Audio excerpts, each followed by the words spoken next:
कार्तिक मास महात्म कथा के 9वें अध्याय के अंतर्गत राजा पृथु ने कहा, हे मुनिश्रेष्ठ नारद जी, आपने कार्तिक माह के व्रत में जो तुलसी के जड़ में भगवान विष्णु का निवास बताकर उस स्थान की मिट्टी की पूजा करना बतलाया है।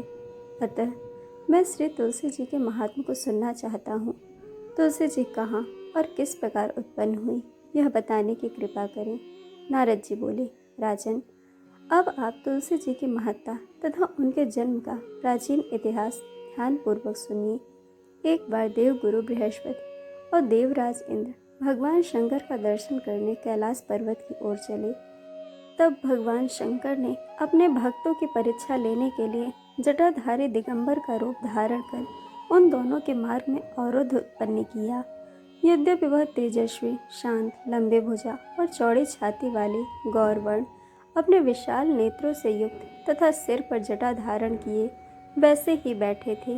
यद्यपि उन भगवान शंकर को न पहचान कर इंद्र ने उनसे उनका नाम व धाम आदि पूछते हुए कहा कि क्या भगवान शंकर अपने स्थान पर है या कहीं गए हुए हैं। इस पर तपस्वी रूप भगवान शिव कुछ नहीं बोले।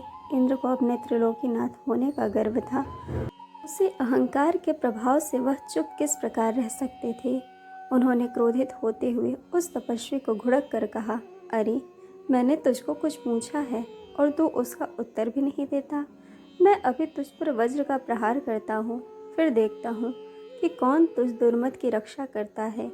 इस प्रकार कहकर जैसे ही इंद्र ने उस जटाधारी दिगंबर को मारने के लिए हाथ में वज्र लिया, वैसे ही भगवान शिव ने वज्र सहित इंद्र का हाथ स्तंभित कर दिया और विकराल नेत्र कर उसे देखा। उस समय ऐसा प्रतीत हो रहा था कि वह दिगंबर प्रज्वलित हो उठा है और वह अपने तेज से जला देगा।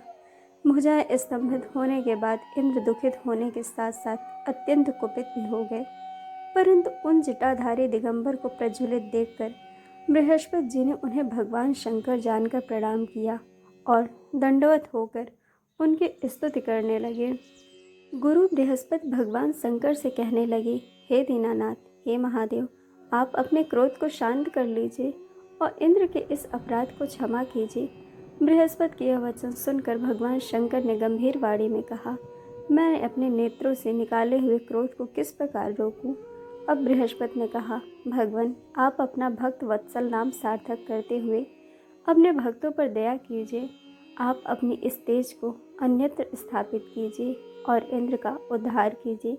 तब भगवान शंकर गुरु बृहस्पति से बोले, मैं तुम्हारी स्तुति से अत्यंत प्रसन्न हूँ। तुमने इंद्र को जीवन दान दिलवाया है। मुझे विश्वास है कि मेरे नेत्रों की अग्नि अब इंद्र को पीड़ित नहीं करेगी।